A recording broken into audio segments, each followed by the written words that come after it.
It's time to rise and grind on a Tuesday morning right here on the SportsGrid Network. I'm Donnie Rightside, joined by Joe Ranieri. And over the next 3 hours, we got you covered on the hottest topics in sports. So many things going on. Yes, there's NBA action from last night. We look forward to the Sweet 16 and the Elite Eight. You saw the women's college game take off with the favorites winning yesterday. But more importantly, some hot topics across the landscape we're going to get to in just a few moments. Joe Ranieri, good morning and welcome in this Tuesday. Oh, it's a pleasure to be here, Donnie. Had a couple of days to, we had 24 hours, really, from the madness, A little reprieve, and we're ready to dive right back into it.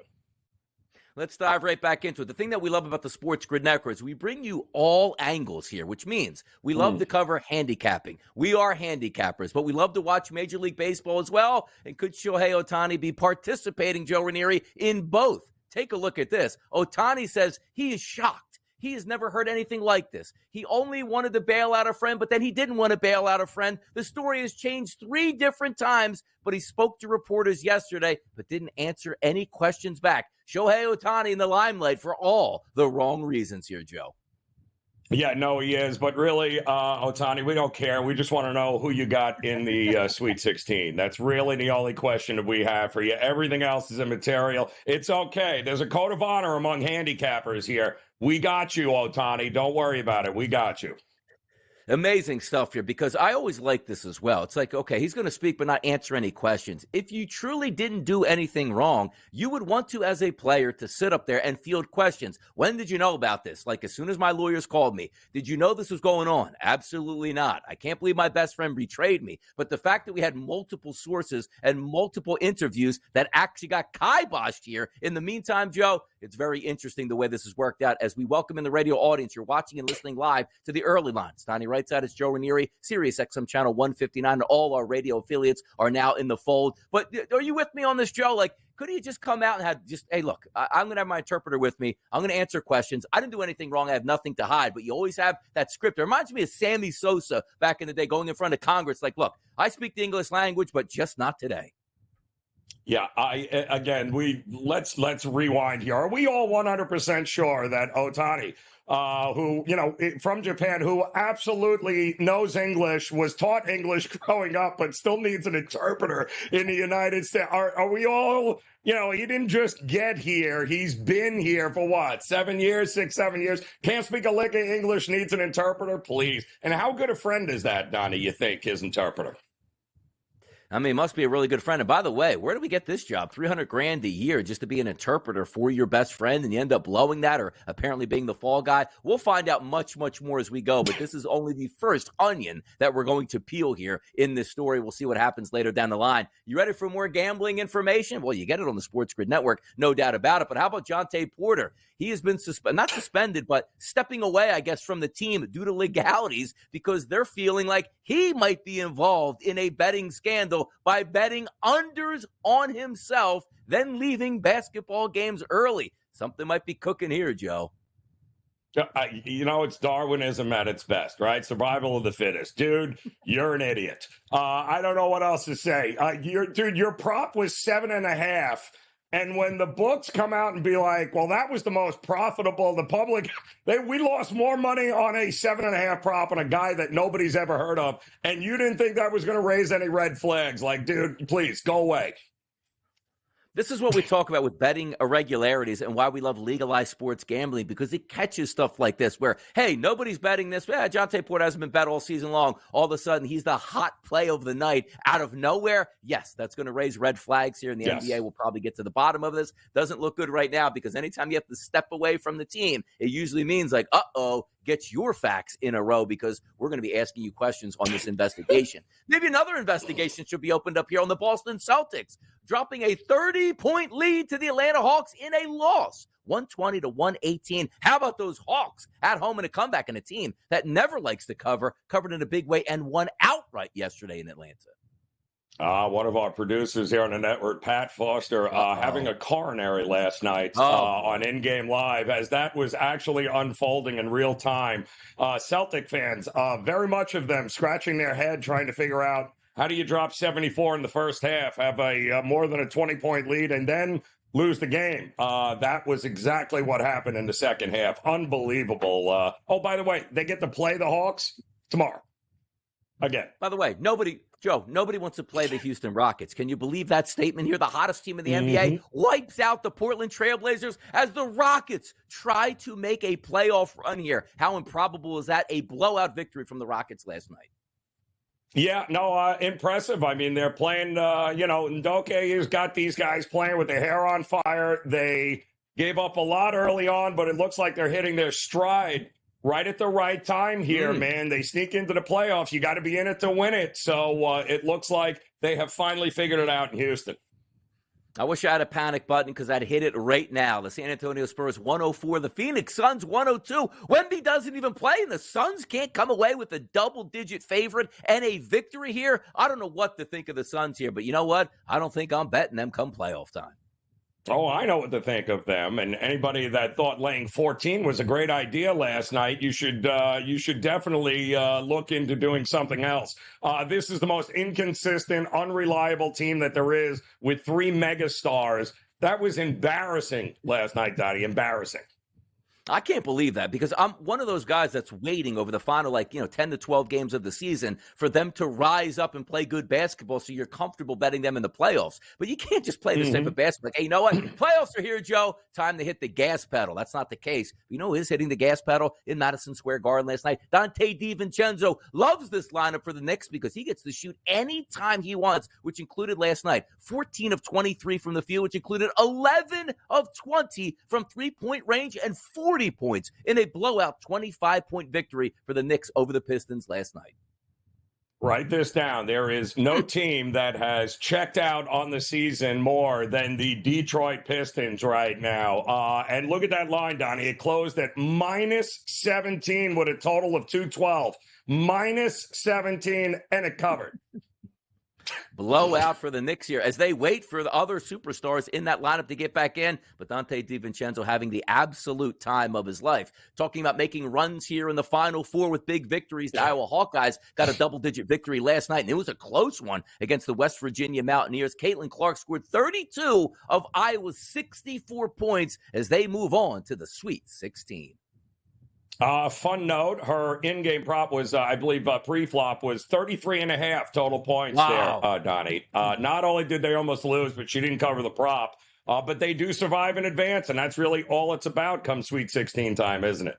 Oh, the TV execs did not like that tie game with 2 minutes there. They love the way that game finished, pushing Iowa through at this point. Also, in that game, passes Kelsey Plum for number one overall in single-season scoring. So the records continue to fall. Another game on the horizon here for Caitlin Clark. We'll see what Iowa was able to do, but still the heavy favorite, those South Carolina Gamecocks under Dawn Staley. We got more NBA action to talk in the next segment. It was a big night in the NBA. Let's get the table set for tonight. Joe Ranieri, Donnie Rightside, right here on the early line. We'll be back.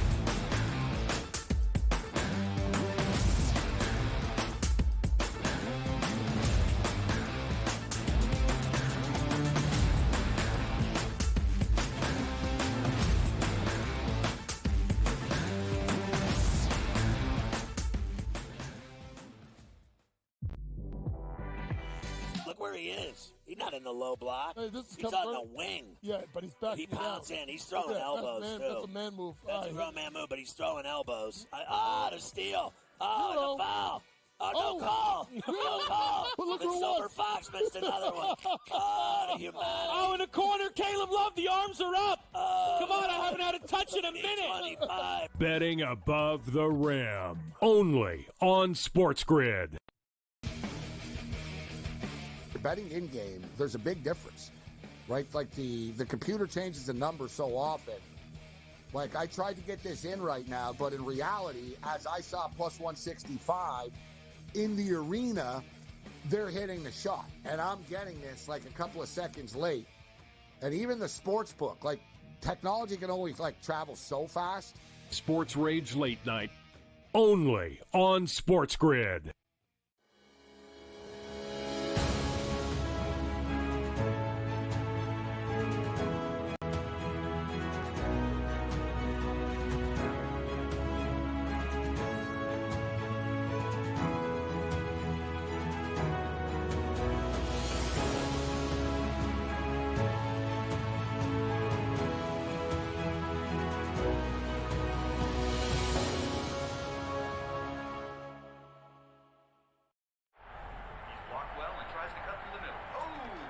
Your gut says Miami is going to win, and you should take the over. Your gut also said your NFT selfies would only go up in value. They didn't. But your head is on SportsGrid and knows the QB is in concussion protocol. The backup has a 45 QBR against the zone coverage. The New York D has the most sacks in the league. So yeah, trust your head. It's smarter to be on SportsGrid. SportsGrid, your 24/7 sports wagering network. Pro League Soccer, powered by Marca. I would be willing to bet the under 2.5 goals. Fantasy sports today. Especially in head-to-head formats in fantasy, I think I'm going to go with Juan Soto. Game time decisions. People don't like it. I don't really care. I cannot believe anybody is betting the Clippers at this number. Betting above the rim. All I've heard you say on the network is you're either winning or you're rebuilding. In-game live, all access. Nobody has been more profitable as a dog than Shaka Smart team. Winning back-to-back road games. I don't care if they're playing Topeka High. I wouldn't give them any chance whatsoever. In-game live, prime time. Back-to-back, just utterly stinker quarters. In-game live, overtime. Honestly, as you sit here and watch right now, you may want to consider placing that bet. It's smarter to be on SportsGrid.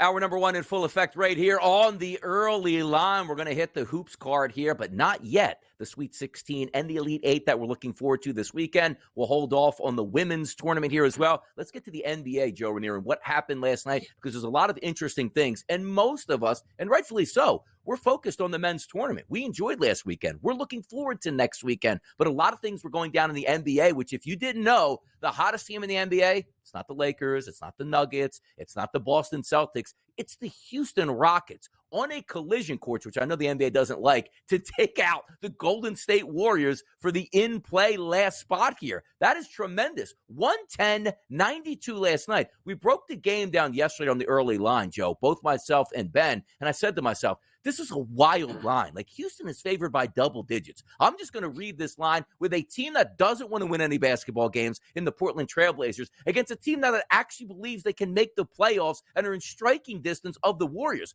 110-92 easy cover. But what's to make of the Houston Rockets here, Joe? Where did they come from? Well, I mean, they've always been there. And it was just a matter of Ndoka being able to get these guys to buy in to the brand of basketball that needed to win. And he waiting for guys like Jalen Green to come into their own. I mean, this was a team loaded with talent over the last couple of years that kept saying, believe the process, Donnie, right? Believe the process. Well, it's finally kicked in here. Amen Thompson, Brooks, Van Fleet, Jalen Green drops another 27 last night. I mean, this kid is an absolute stud. We all knew he was a stud. It was just a matter of when are they going to buy in? You bring in the Van Fleets, the experience, right? You bring in the muscle with Brooks. Like, you have all the pieces. We were just waiting for it to see if it was going to work. And guess what? It's working. And this could be a train nobody wants to get in front of. And they're doing it without Sagoon, which is even crazier if you think about it. You take a look at where they sit now after 9 straight victories, and Golden State 4-6 in their last 10. They're gaining momentum. If you look right now in the standings, it still lists the Golden State Warriors ahead of the Houston Rockets by a half game. But in the win column, they're both tied at 36 wins. And you see that and also, like, the Lakers should be comfortable at 11.5 games back of the Nuggets, which means they're 2.5 games above the Golden State Warriors. But I can't believe, like, I thought we were set 1 through 10 in the Western Conference, but here come the Houston Rockets pushing the gas pedal, trying to knock the Golden State Warriors out of the playoffs. It should be a lot of fun to watch over the final dozen or so games in the regular season. Another interesting one here, where you're jockeying for position out here on the West Coast. You take a look at the game last night. The Phoenix Suns lose by 2 points to the San Antonio Spurs on the road without Victor Wembanyama. 104 to 102. So, Joe, I look at the statistics. That's a devastating loss last night, and the standings are showing up now. You're looking at the Suns, 9 games back of the Nuggets, but more importantly, a half game back now of the Kings to get out of that play-in round. They never should be losing games like this. When the big three is on the court, you're supposed to win every game. I don't care who you play against. The San Antonio Spurs, without their best player, who aren't playing for anything down the stretch, what a horrible loss for the Suns last night. And it's listen, this is at this point in the season, Donnie, you are what your record says you are. I don't care how many names you got on there. You're a middle of the road team that is trying desperately to just, get into any sort of playoff situation and then hope they can flip a switch and be able to get it going, because you're right. They're not living up to expectations. They still don't have a ton of games together, the big three, Don. That's what cracks us up, right? 80 some odd games in a season. And this team here, maybe a third of that have actually played together, and they have no depth. And it's showing big time here right now down the stretch. No, it's terrible. And again, we're handicappers. We want to take great players in the playoffs, and that's a superstar starting lineup, which you figure could do some damage. But, Joe, you're right on this. It hasn't been like, okay, they're getting banged up this year, but they played together for 3 full years, and their success in the playoffs. You're trying to play these games with that starting lineup and win, and it's okay. Like, if they went on the road to the Boston Garden, lost by 2 points, right, and you said to yourself to the Celtics, hey, you know what? The Celtics are really good. That's a tough loss, but we'll learn from that and move on. You can't lose games to the Spurs without their best basketball player when you guys are going full gas in that game. Just a terrible loss for the Suns, and every day goes by, we're not trusting them entering into the playoffs. We'll talk about that a little bit more later in the show. How about this one? The Pacers, 133 to 116 over the Clippers. A back-to-back performance. They didn't slow down. The pace car was driving fast last night. And who was that pace car? That was Pascal Siakam, 31 points in that game. Tyrese Halliburton with 21. I don't know what to make of this, because that's a big win for the Pacers, who are jockeying to stay out of the play-in rounds. But the Los Angeles Clippers, who just a few weeks ago might have been poised to make a run at that number 1 overall seed, floundering, and their coach last night called them soft, Joe. Yeah, well, they are, and that's exactly how they have been playing. And it all happened, we thought going into the All-Star break that this was going to be, a team that was poised, a healthy Kawhi Leonard. Everything was coming together. They had, ever since they got Harden in December, right, what a run it was. And then out of the All-Star break, they have been hot trash, period. No more defense. And it's not like they don't have depth. Russell Westbrook, it looks like, he's probably going to be able to get himself back into the fold here, which is going to help their depth issues coming off the bench. But this has not been good. 26 from Paul George, 26 from Kawhi Leonard, and then that's it. If it wasn't for Powell, this game would have been anywhere remotely competitive early on. Eventually, the Pacers just ran away with it late, but the Pacers are coming off a game in which they were outshot at the free throw line, 43 to 16 or something along those lines, and they were hot. They didn't have to travel. They played the Lakers in the same building, and the Clippers, my goodness, you have to win this game. You cannot lose to the Pacers. Another team with so much experience, Donnie. It looks like they're just trying to buy enough time. Just get in. They don't care if it's a play-in. They're acting as if there's still 60 games to play in the season, and there's not. So hard to quantify the NBA regular season because of things like, hey, who cares how well we play as long as our best players are healthy once the playoff starts. But this was one of those teams that you thought might challenge again for that top seed. It looks like they're going in the wrong direction. A similar feel to the Phoenix Suns, like, hey, the big three, they're healthy now. We're not playing great basketball, but we're still healthy, and we'll take that moving into the playoffs. We'll see where that seeding goes, because you look at the Dallas Mavericks playing great basketball, trying to get out of the play-in round, and maybe one of those casualties is going to be a team like the Clippers now. We'll find out more again over the final dozen or so games of the regular season. Out on the West Coast, the Sacramento Kings handled the Philadelphia 76ers 108 to 96. No surprise for me. I thought a double-digit win was in the cards for the Kings, as the Sixers were coming off a back-to-back and traveling on the road. Domantas Sabonis, another triple-double. And by the way, does the guy get a double-double every single night? Is that the rule? He does, but there was that line worried me yesterday, Donnie, because Sacramento has not covered numbers at home. They have been burning money at home this year. And then you're going, wait a minute, 8, 9? You want to win by 10, even against the 76ers? Well, they got it done by a little more than a bucket there. But another big win by Sacramento. One, they too have got to start racking up some wins and getting momentum here as they finish the regular season heading into the playoffs, if it's going to be like it was last year for them. And so also down the stretch we come in the NBA, right, where you're taking a look at these teams that need basketball games. You look at the Philadelphia 76ers on the eastern side here, sitting in that 8 hole right now. Probably no real chance to get up to the 6 hole with the Pacers with a big win last night. 2 games roughly above them. But you're looking at the opposite spectrum, the Sacramento Kings, hanging on to the 6th seed in a virtual tie with the Dallas Mavericks. Like, you do not want to wind up in that play-in round here. It's so important to get into the top 6 and to watch the Pelicans, the Clippers, the Kings, the Mavericks, and the Phoenix Suns sort of go battle in that environment here. It's interesting to watch you play out. Now, in the next segment, we're going to take a look at the playoff picture in the Western Conference and also the Eastern Conference to see if we can make some sense of, hey, are these teams the teams that are going to be in the playoffs? Because as we talked about just a few moments earlier, that West, which looked like it was so set here, might not be. But the Eastern Conference looks like it's just a matter of who's going to be in that play-in round. For Tuesday morning, we're rolling along on the early line. Keep it right here on SportsGrid Network.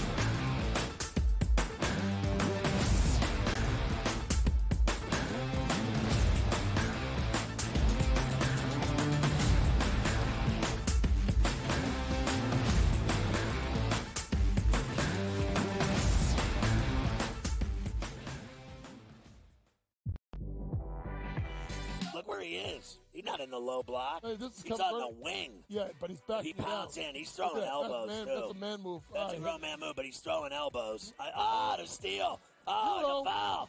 No call. No call. And Silver Fox missed another one. The humanity. In the corner, Caleb Love, the arms are up. Come on, I haven't had a touch in a minute. 25. Betting above the rim. Only on SportsGrid. Betting in game, there's a big difference, right? Like the computer changes the number so often. Like, I tried to get this in right now, but in reality, as I saw plus 165 in the arena, they're hitting the shot, and I'm getting this like a couple of seconds late. And even the sports book, like, technology can only like travel so fast. Sports Rage Late Night. Only on SportsGrid.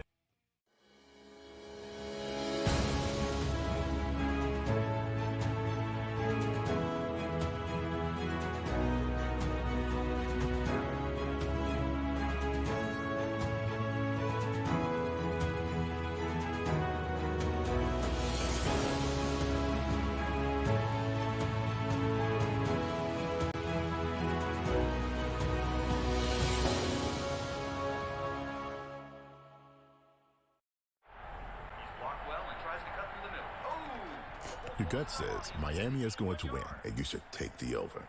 Your gut also said your NFT selfies would only go up in value. They didn't. But your head is on SportsGrid and knows the QB is in concussion protocol. The backup has a 45 QBR against the zone coverage. The New York D has the most sacks in the league. So yeah, trust your head. It's smarter to be on SportsGrid. SportsGrid, your 24/7 sports wagering network. Pro League Soccer, powered by Marca. I would be willing to bet the under 2.5 goals. Fantasy sports today. Especially in head-to-head formats in fantasy, I think I'm going to go with Juan Soto. Game time decisions. People don't like it. I don't really care. I cannot believe anybody is betting the Clippers at this number. Betting above the All rim. I've heard you say on the network is you're either winning or you're rebuilding. In-game live all access. Nobody has been more profitable as a dog than Shaka Smart team. Winning back-to-back road games. I don't care if they're playing Topeka High. I wouldn't give them any chance whatsoever. In-game live. Prime time. Back-to-back, just utterly stinker quarters. In-game live. Overtime. Honestly, as you sit here and listen, watch right now, you may want to consider placing that bet. It's smarter to be on SportsGrid.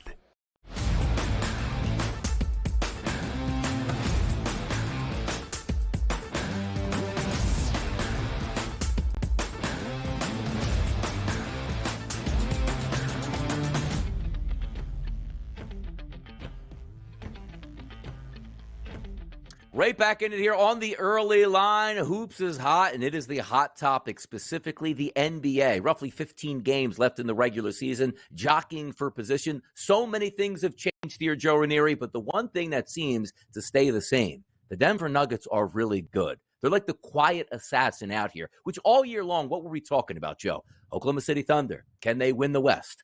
Minnesota Timberwolves, can they win the West? Not only that, winning the West, but also winning the regular season and taking down the top seed. The Nuggets were always hanging around. But now, when we look at the actual standings, the first place team, it is the Denver Nuggets. 9-1 in their last 10, 4-game win streak, 51-21 in the season. They have a game lead over the Oklahoma City Thunder and a game and a half lead over the Minnesota Timberwolves. Then we have that shelf there. The Pelicans, 6.5 games back, along with the Clippers, the same thing at 6.5 games back, and the Sacramento Kings at 8.5 games back. Let's just take a look at that top six, and particularly the number one team, the Denver Nuggets. Should we have just expected this? Because I don't think the Denver Nuggets, Joe, got a lot of support from being NBA champions last year. It's a one-off. Let's see if they can do it again. They're ready to do it again, Joe. Yeah, no, they are, and I don't think they care one way or the other. There was a lot of conversation back and forth, Donnie, right after the All-Star break that with, your OKC right behind them, right, battling here. Minnesota was also within a couple of games. Like, who was going to get that number one seed? And the consensus was, well, Denver doesn't really care. Want to bet? Because they won again last night after laying, 14, 15 points. So a lot of money come in on Memphis last night. Jokic was questionable, right? Murray was everybody was questionable on Nuggets, and yet Jokic goes out there, drops 29, 11, and 8. And as long as that man is out on the court, I don't care what the cast of characters you throw out there, they are going to go for the jugular. And that's what they did last night. Again, it's what they've been doing since the All-Star break. Anybody who thought Denver would punt on the one seed and wouldn't care, well, they care, and they want that. And once again, the West appears to be headed through Denver. You want to go to the finals? Well, you're going to have to go through. Mile High. Look at home court advantage here. The Denver Nuggets, 29-6. OKC, 28-7. Minnesota, 25-9. It's so important to get home court advantage, in particular Denver, because you play in elevation. It is a true test. Forget about the fans being loud. You're playing in an environment that most teams in the NBA don't play in. Let me ask you this question on the top three. Nuggets, Thunder, and Wolves. Is it a foregone conclusion right now that the Nuggets will be the number one overall seed in your mind? Yeah, so here's a quote, Donnie, from Braun on Denver. Says, quote, "We're trying to get the number one seed the same way, understanding the importance of every game and understanding the importance of how big the number one seed was for us last year." That's a snapshot into what's going on in that locker room. Experience, knowing maybe that, hey, we were lucky to get the one seed last year. It worked out for us. The same path seems viable, and they're going for it here. If it ain't broke, Donnie, don't fix it in the Denver locker room. Top six right now, again, Nuggets, Thunder, T-Wolves, Pelicans, Clippers, and Kings. But let's take a look at that play-in round, the way it's shaping up. And the NBA has to love this, because if you want a pressure point here, it's like, okay, the Rockets might get in or the Jazz might have gotten in here. They'll still like that because people will watch. But you're telling me the Mavericks, Suns, Lakers, and Warriors in de facto elimination games right off the bat, we're going to have great numbers here watching these games. But as it sits right now, the Mavericks basically in a tie to move out of the play-in round with the Sacramento Kings. Then we have the Suns, Lakers, and the Warriors. But the question to me is, are we looking at the 10 teams that are going to be in the playoffs, or is it legitimate here, Joe, in your eyes, that the Houston Rockets can make this run and complete this and knock out, let's just say, the Golden State Warriors? Well, sure. They absolutely, I think they absolutely can, and they probably will. I mean, I don't think, listen, if the Warriors had gotten in, they were going to get in simply by the hair on their back. I mean, there's not a whole lot of people, Donnie, that thought, even 2 months into the season, by the time the calendar flipped, right, we all knew this is not the Golden State Warriors role. They're not flipping a switch. This isn't all of a sudden because Draymond is back. I mean, they made a nice run with it, but everything eventually, right, what goes up eventually will come down. I think it would be best for the NBA if an upstart team like Houston, with all those young superstars they have on there, playing the best basketball, that it would be great if they got in and the Warriors just kind of went away here and started to rebuild. Let me ask you this question here. You take a look at the Kings, the Mavericks, and the Suns, Joe. 8.5 games back, 8.5 games back, and 9 games back of the Nuggets. Now, granted, the question isn't, are they going to catch the Nuggets? They're not going to do that. But if I gave you one team out of those 3, Kings, Mavericks, and Suns, who winds up in that 6th spot there? It wouldn't shock me if Dallas does, because Dallas is the team that I would trust with Kyrie and Doncic down the stretch more than Phoenix. I don't trust Phoenix at all. Plus, Phoenix has no depth. So let's be realistic here. Sure, they could win in a 7-game series, Donnie. How many games, is Phoenix winning here that you would trust them? 1, maybe 2. You can't trust them to win a 4 of 7 series. They have no depth. And if an injury occurs, and let's be realistic, with those 3, an injury is going to occur at some time between now and the playoffs. What's your next pitch here? At least with Dallas, they can carry it between Kyrie and Doncic. I think Dallas will probably be that team that gets at the cut line.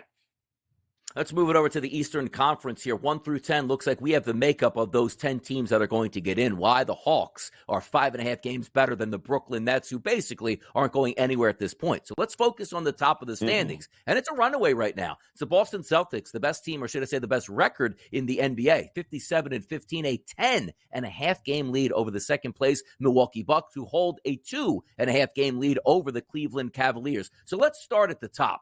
If we're looking for the runaway performance, and we got that from the Celtics, I want to focus on 2 through 6, let's just say. It's the Bucks, Cavs, Knicks, Magic, and Pacers. Let's just say they finish in that order. Is it just so simple the only team for you that can take down the Boston Celtics in the Eastern Conference is the Milwaukee Bucks? Or could it be a Knicks team that'll get back a couple starters? Or a Philadelphia 76ers team that's going to get back Joel Embiid? Is it just that easy and the Celtics are running away and hiding and we'll find them in the NBA Finals?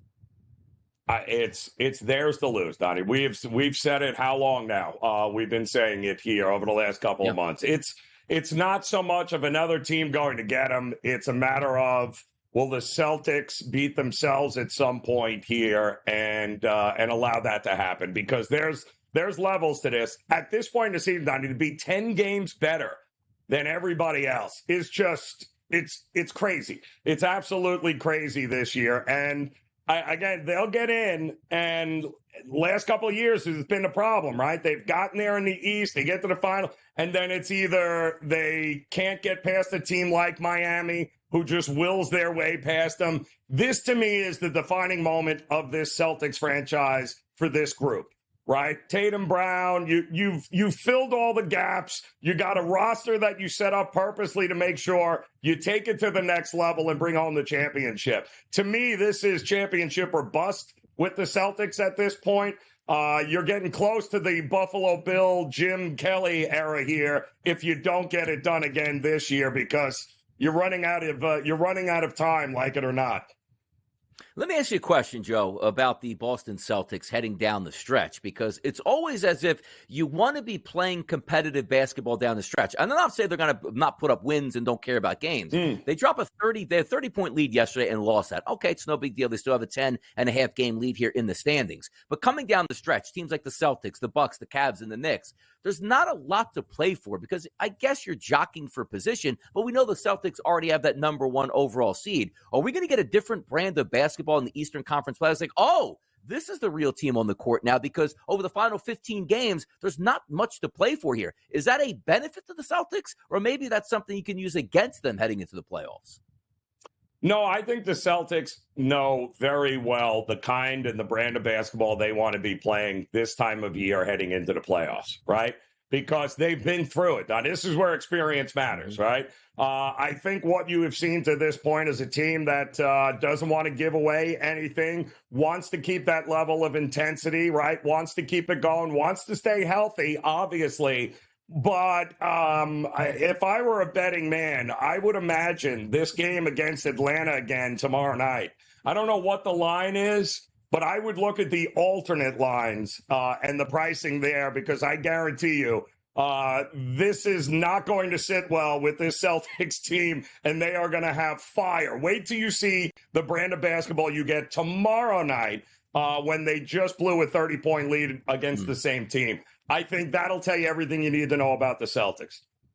Yeah, look for the first quarter again for the Celtics to be up at least double digits, being in anger here. We'll find out if that works. But if we look at 7 through 10 and that play-in round, it's the Heat, Sixers, Bulls, and Hawks. Unlike the Western Conference, as the Houston Rockets pushing the Golden State Warriors for that 10 seed, you're not getting that here. The Hawks about a 5.5 game lead over the Brooklyn Nets. I'm going to do the same thing with you here with this final minute. Pacers, Heat, and Sixers, all within a game and a half of each other in the standings. Who winds up, Joe, in that 6th seed here entering into the playoffs? I truly think Miami doesn't care.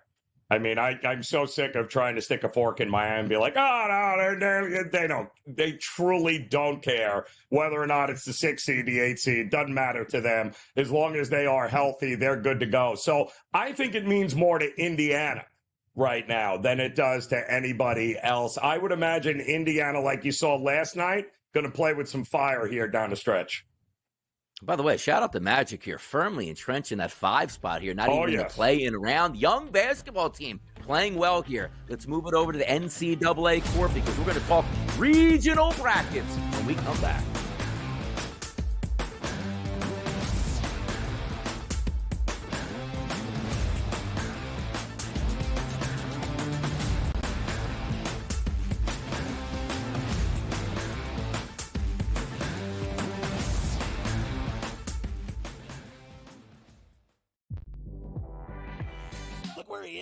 He's not in the low block. Hey, this is he's on the wing. Yeah, but he's back. He pounds in. He's throwing elbows, too. That's a man move. That's a real man move, but he's throwing elbows. The steal. The foul.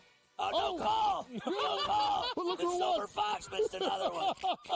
The humanity. In the corner, Caleb Love, the arms are up. Come on, I haven't had a touch in a minute. 25. Betting above the rim. Only on SportsGrid.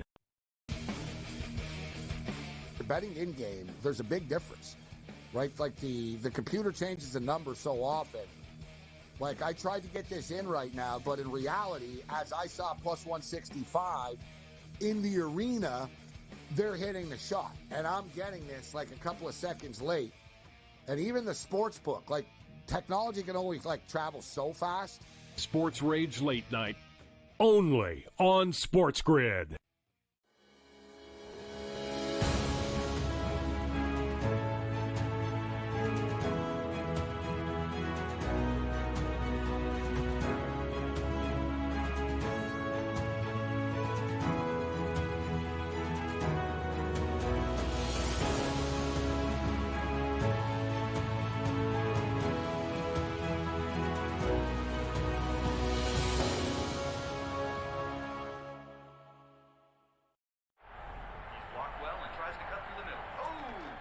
Your gut says Miami is going to win, and you should take the over.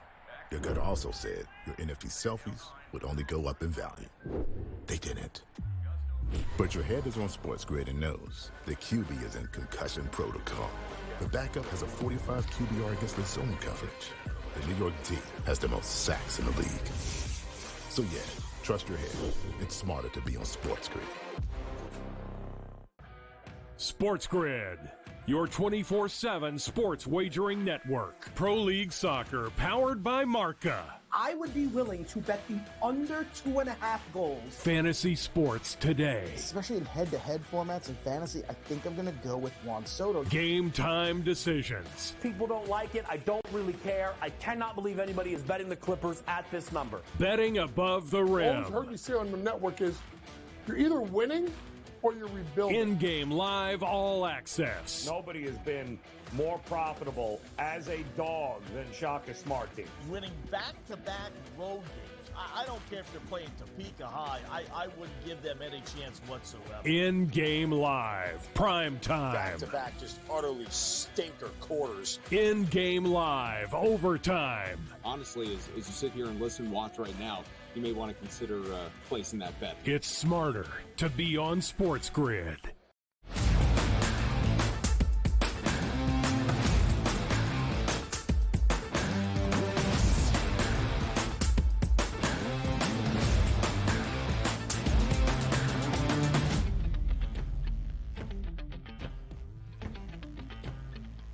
Time for some chalk talk here, people, as we talk about the NCAA March Madness tournament and in the East region, quite frankly, Joe, in any region that we have. I love this. And I just want to get this out of the way first. A lot of people always say the charm of the tournament is the upsets. And I always say this, in the moment, the upsets are fun until we realize Yale is going to wind up playing UConn instead of Auburn and or San Diego State. Give me your thought process on the upsets here, or would you rather a chalk-filled Sweet 16?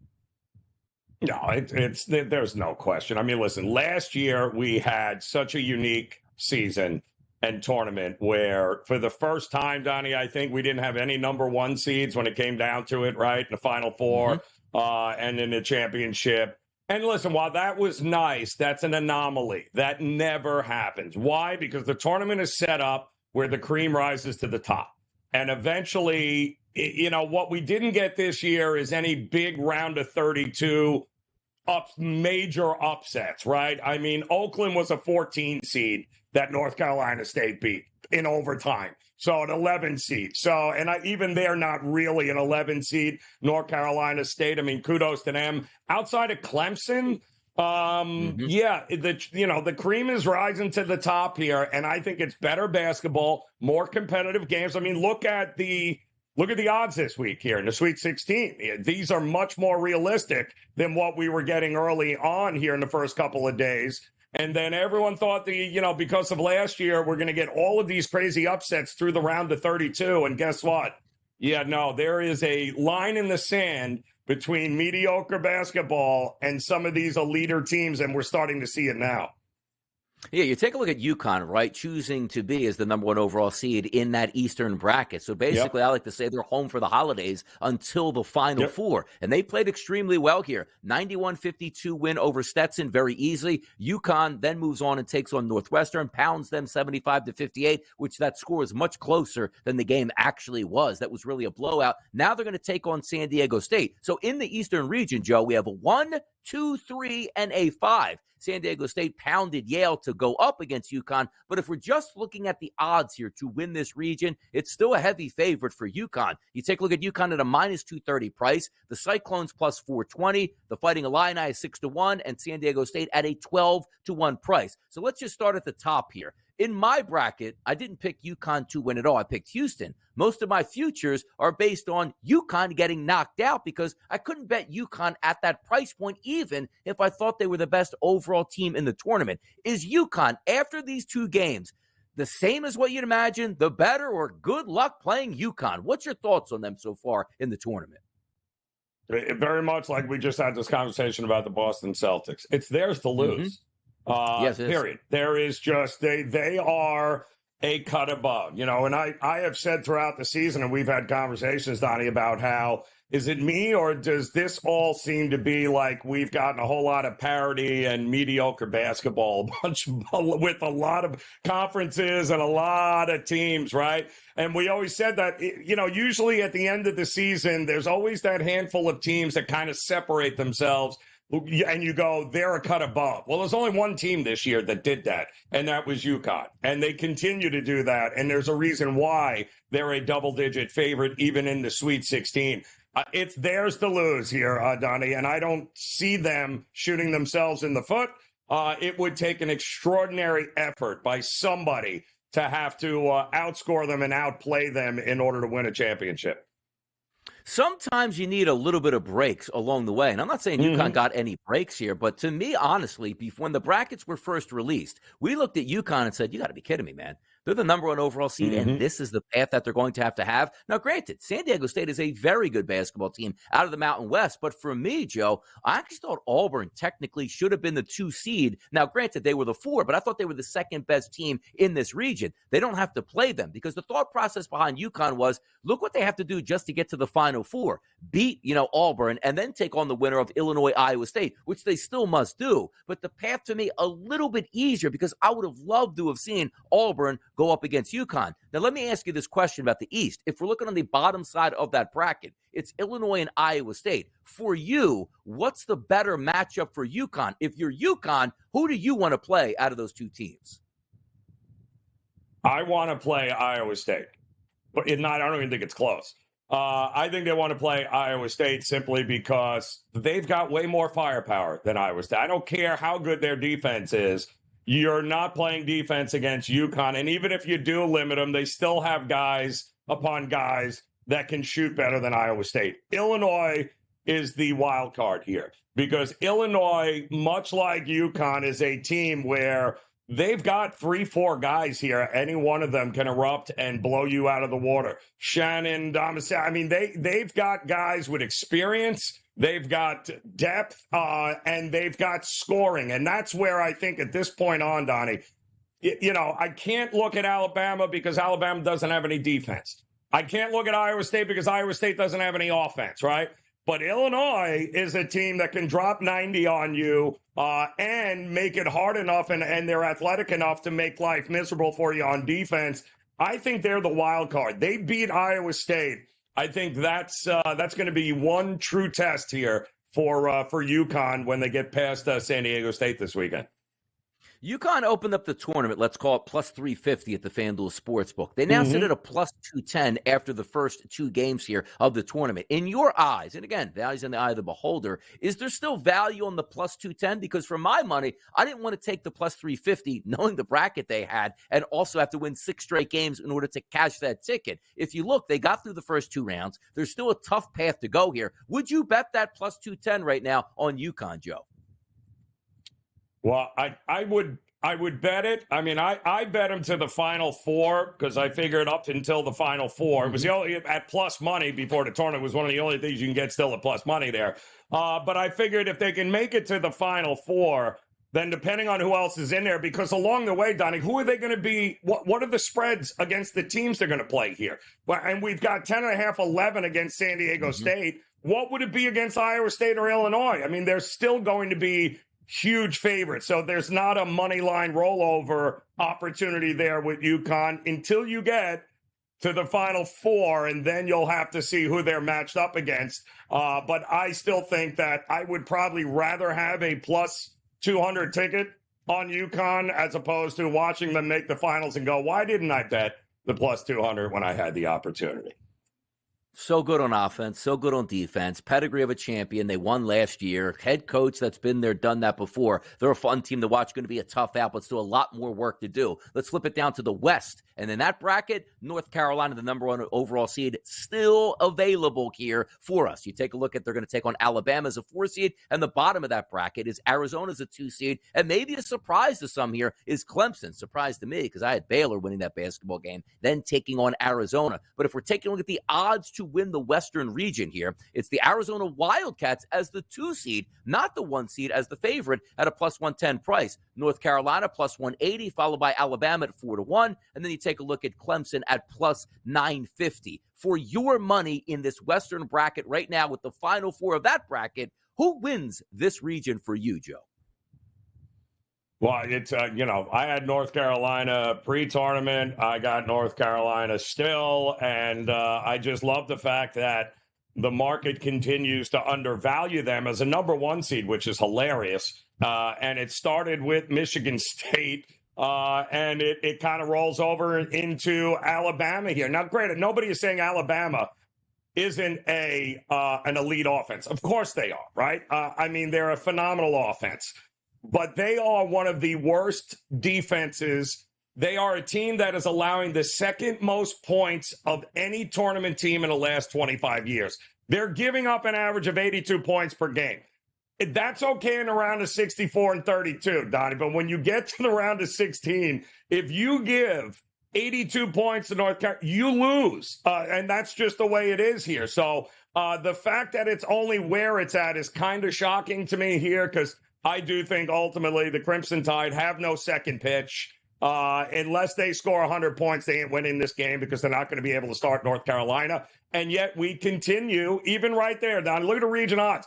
North Carolina is the 1 seed. You would think Arizona's the 1 seed here. And I don't get it. And granted, Arizona, on paper, probably the best team in all of college basketball. But we've seen time and time again them never live up to it. Exactly, and that's always been the issue there. And the Pac-12 was a little bit down on this year. We know the talent in Arizona, but as you're right, It's putting that talent into play, and that surprise game, like, boy, we didn't see that coming from Arizona and playing this poorly. That usually creeps up, and it's an interesting matchup they're going to have against Clemson. Most people in their brackets are just picking the game. Had New Mexico as the 11th seed to upset Clemson here. Then you move on to the next round. Clemson basically was wild, other than some crazy stuff that happened at the end of that game where 2 missed free throws by Baylor actually could have sent that game to overtime. Clemson was the better team there, Joe, start to finish for those 40 minutes. So it's not a surprise that we're finding Clemson in this round. So my question to you would be, sometimes you overlook a conference, which I did. I thought North Carolina, far and away, Joe, was the best team in the ACC all season long. Wasn't really sure what Duke was going to do, and here's Duke advancing. Wasn't really sure NC State, who won 5 games in the tournament. They're advancing here. Certainly wasn't sure about Clemson, who finds themselves in the Sweet 16. Talk to me about Clemson winning those first 2 games, which not very many people had, winding up against Arizona, and the momentum that they can play. It's like, hey, we're the underdogs, so what? We've been the underdogs the past 2 games in the public's mind. Yeah, I thought they were. I thought there was a ton of value on Clemson early on. I thought they were being undervalued against New Mexico. New Mexico was the public darling in the first game, right? Just came out of the Mountain West, won the championship, beat San Diego State. And boy, oh boy, Clemson. Clemson's horrible. What are you talking about? Another horrible ACC. Well, you look back on the season, Donnie, Clemson has played better on the road. They are one of the more experienced teams. They went to North Carolina and won. They went to Cameron Indoor. Should have won that one if the refs didn't blow it for them. And they were absolutely a 6 point. They've been undervalued the entire way here, and yet they continue to show there's a level of toughness in the ACC. And there's a level of toughness on this Clemson team where the moment's not going to be too big for them. They're shooting lights out. To me, that's a team you better worry about there, Arizona, because you're not going to roll over them like you rolled over the 2 mid-majors you played early on here. Yeah, 1 and 2 if they meet in that region. Obviously, North Carolina and Arizona will be a fun up-tempo game. The similarities of what we're going to get between North Carolina and Alabama coming up on Thursday and Friday in the brackets. Now, if we take a look, the reason why I like North Carolina as well, you get the easy win over Wagner. Nobody expected Wagner to hang around North Carolina. They blew them out with ease. But I love the fact that sometimes you face a little bit of adversity in round number 2 because nobody wants to face Izzo in the tournament. They got a big win over Mississippi State, and also being down close to 10 points early in that game and rallying. The things I like about North Carolina is, number 1, you have great guard play. R.J. Davis is fantastic. We also have a veteran like Baycott down low that can really secure the rebounds and the boards here. North Carolina moving forward, very interesting. But again, I always like to call myself on the carpet, Joe. I was down in the ACC. They're proving me wrong. Again, it's they not. They all kind of bunched up there, and we didn't separate them, and we probably should have there heading into the tournament. I'll tell you what, you want favorites here, check out the women's game. And quite frankly, the ratings love it. The NCAA is going to love it. The big teams, the big superstars continue to advance. Let's get the people updated on that next in a quick segment before we hit hour number 2. We'll be right back right here on the Early Line.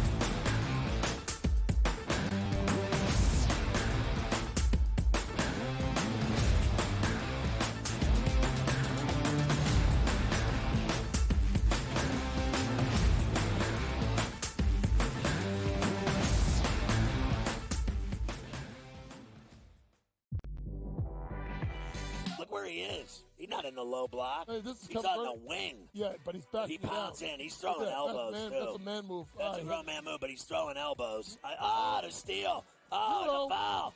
No call. No call. The Silver Fox missed another one. The humanity. In the corner, Caleb Love. The arms are up. Come on, I haven't had a touch in a minute. 25. Betting above the rim. Only on SportsGrid.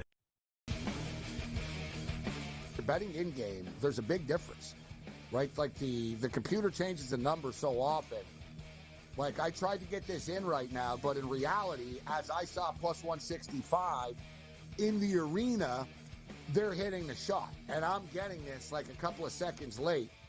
And even the sports book, like, technology can only travel so fast. Sports Rage Late Night. Only on SportsGrid.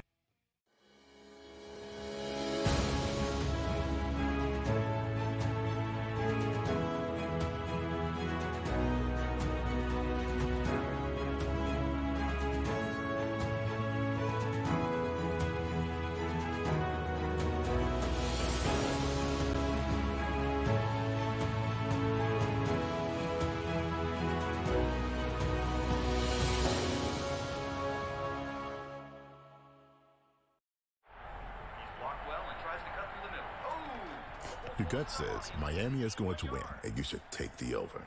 Your gut also said your NFT selfies would only go up in value. They didn't. But your head is on SportsGrid and knows the QB is in concussion protocol. The backup has a 45 QBR against the zone coverage. The New York D has the most sacks in the league. So yeah, trust your head. It's smarter to be on SportsGrid.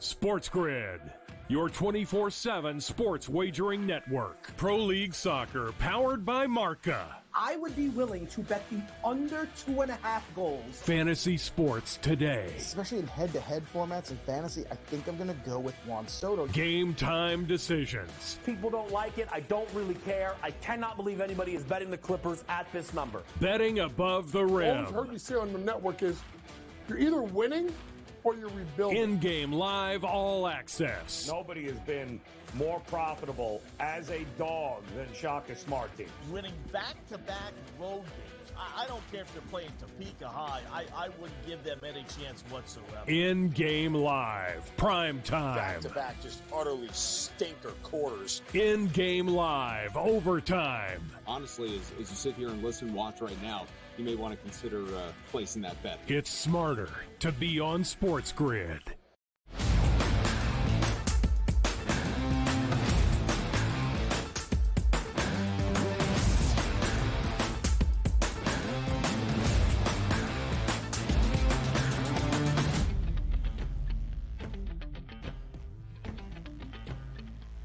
Hour number one, just about down. Quick little segment before we head into hour number two on a Tuesday edition of the Early Line. It's Joe and Donnie here. The women's game, it's heating up, and this might be the best ratings year we've ever seen for women's college basketball, and rightfully so. And the executives have to love it. Just taking a look at some of the scores last night. Iowa over West Virginia, 64-54. USC over Kansas, 73-55. Notre Dame over Ole Miss, 71-56. UCLA defeats Creighton. UConn over Syracuse, and NC State over Tennessee. Joe, I know the executives love this because half of those teams we just mentioned have true quality superstar talent moving on. They got to love this. Yeah, gotta love it. They weren't loving it with about 3 minutes ago and a tie game there with West Virginia against Iowa last night. But a 12-2 run over the final couple of minutes sealed it there. And Iowa, which is really, let's face it, it's the golden goose here with Caitlin Clark. That's who they really want to show up and show out. And, you know, they got their wish here. So it should turn out to be a pretty interesting finals if it shapes up the way we think it's going to shape up here, because they have a favorite in this tournament, Donnie, that's huge minus money. It's kind of crazy. Yeah, UConn, the dominant force in the men's game here, still plus 230 price at the FanDuel Sportsbook. You flip it over to South Carolina, minus 155. Then Iowa, 7-1, LSU, 950, and UConn, 16-1. Also, you take a look at Hidalgo and Notre Dame at 34-1. Like, there are superstars all over the board here. And quite frankly, the best overall team is South Carolina. Maybe the most unrecognizable team there is, even though they're so dominant, because the other teams have those individuals that stand out. It's fun to watch. Look, there wasn't much going on last night, so I tuned in to a couple of those games. And by the way, I love the higher seeds here having their own games on their home court for the first two rounds here. The atmosphere is spectacular. I would love to see that in men's college basketball. More importantly, Joe Ranieri, in men's college football. Come on, man. We don't need the bowl game system for the playoffs here. I'm going to go on a rant that might take up the rest of the show here. I won't do it, but I enjoyed the women's game last night. Moving forward, it should be absolutely fantastic. Hour number two coming up. You know, we're going to start with NFL talk, people. It's always happening there. We'll be right back on the Early Line.